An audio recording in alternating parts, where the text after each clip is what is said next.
বাদশা ধরা পড়ল এবার পুলিশের হাতে। তিনি আবার মান্ধাত্তা আমলের জিন নয়, একেবারে স্মার্ট টেলিগ্রাম চ্যানেল আছে, ব্যবহার করতে পারেন কৃত্রিম বুদ্ধিমত্তা বা এআইও।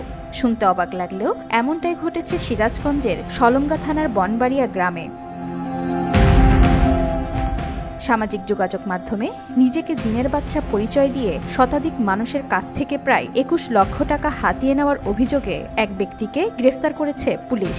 অভিযুক্ত জিনের বাচ্চা আধুনিক প্রযুক্তি ও এআই ব্যবহার করে ভুয়া প্রচারণা চালাতেন বলে জানিয়েছেন আইনশৃঙ্খলা বাহিনী। বনবাড়িয়া গ্রামের মোহাম্মদ আব্দুল হামিদ দীর্ঘদিন ধরে টেলিগ্রাম, ফেসবুক সহ বিভিন্ন সামাজিক যোগাযোগ মাধ্যমে নিজেকে জিনের বাদশা পরিচয় দিতেন।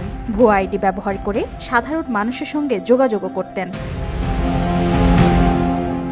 পুলিশ বলছে অলৌকিক ক্ষমতা, ভাগ্য পরিবর্তন ও আর্থিক লাভের প্রলোভন দেখিয়ে মানুষকে প্রতারণার ফাঁদে ফেলতেন আব্দুল হামিদ। ভয়ভীতি দেখানো ও অপ্রাকৃতিক শক্তির গল্প ছড়িয়ে বিশ্বাস অর্জনের পর বিভিন্ন অজুহাতে অর্থ আদায় করতেন। এভাবেই শতাধিক মানুষের কাছ থেকে প্রায় ২১ লক্ষ টাকা হাতিয়ে নেওয়ার অভিযোগ উঠেছে তার বিরুদ্ধে।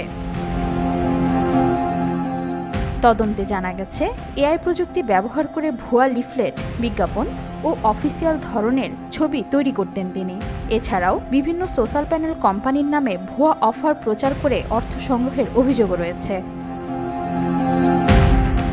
অভিযান চালিয়ে তার ব্যবহৃত একটি স্মার্টফোন জব্দ করেছে পুলিশ। ফোনে প্রতারণা সংক্রান্ত বিভিন্ন তথ্য ও ভুয়া অ্যাকাউন্ট পরিচালনার আলামত পাওয়া গেছে।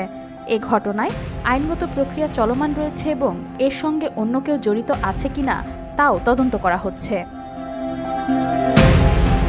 ওয়াহিদা পারভিন ঈশিতা, আজকাল।